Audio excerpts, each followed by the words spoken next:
Macaroni and cheese, often referred to as mac and cheese, is a dish that traces its origins to Europe, particularly Italy and England. Here's a brief history. Origins in Italy, pasta and cheese combinations. The concept of combining pasta and cheese can be traced back to Italy, where various forms of baked pasta dishes, such as lasagna, were popular.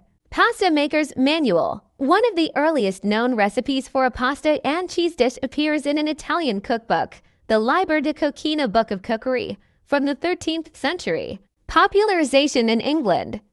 Medieval England. In the 14th century, a recipe called macaroons appeared in the English cookbook Forme of Cury, compiled by the chefs of King Richard II. This dish consisted of pasta and cheese, somewhat similar to modern mac and cheese.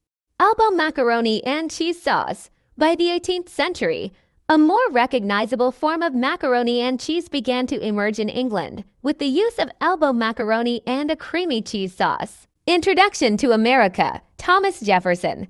Thomas Jefferson, the third president of the United States, is often credited with introducing macaroni and cheese to America.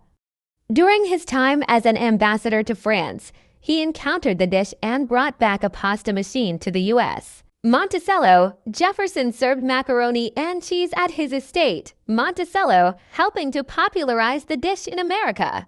Commercialization and modern popularity. Kraft Dinner. In 1937, Kraft Foods introduced boxed macaroni and cheese, known as Kraft Dinner in Canada. This convenient, affordable version became immensely popular, especially during the Great Depression and World War II. Today, mac and cheese is enjoyed worldwide in various forms, from homemade versions to gourmet variations served in upscale restaurants. Macaroni and cheese can have several effects on your body, both positive and negative, depending on factors like portion size, ingredients used, and overall diet. Here's a breakdown of some potential impacts. Positive effects. Energy source. Mac and cheese provides carbohydrates from the pasta, which can be a quick source of energy for the body. Protein content.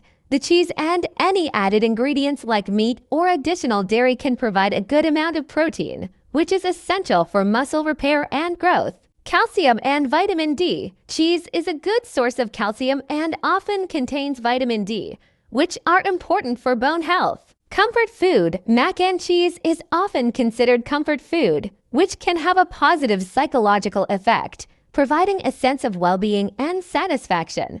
Negative effects. High caloric content. Mac and cheese can be high in calories, especially if it's made with lots of cheese, butter, and cream.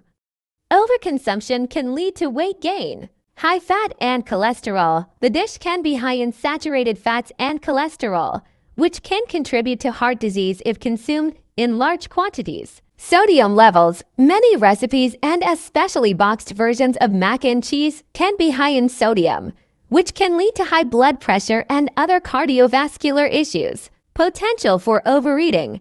Due to its palatable nature, mac and cheese can be easy to overeat, leading to excessive calorie intake. Moderation and balance. To enjoy mac and cheese in a healthier way, consider portion control. Eating smaller portions can help manage calorie intake. Moderation and balance. Healthier ingredients. Using whole grain pasta, reducing the amount of cheese and butter, and adding vegetables can improve the nutritional profile. Homemade versions. Making mac and cheese from scratch allows you to control the ingredients and reduce unhealthy additives often found in prepackaged versions. Incorporating mac and cheese into a balanced diet that includes a variety of nutrients from different food groups can help mitigate its negative effects while still enjoying its benefits. Thank you for watching my video. Please share, subscribe, like, and don't forget to click the notification bell for my updated new video.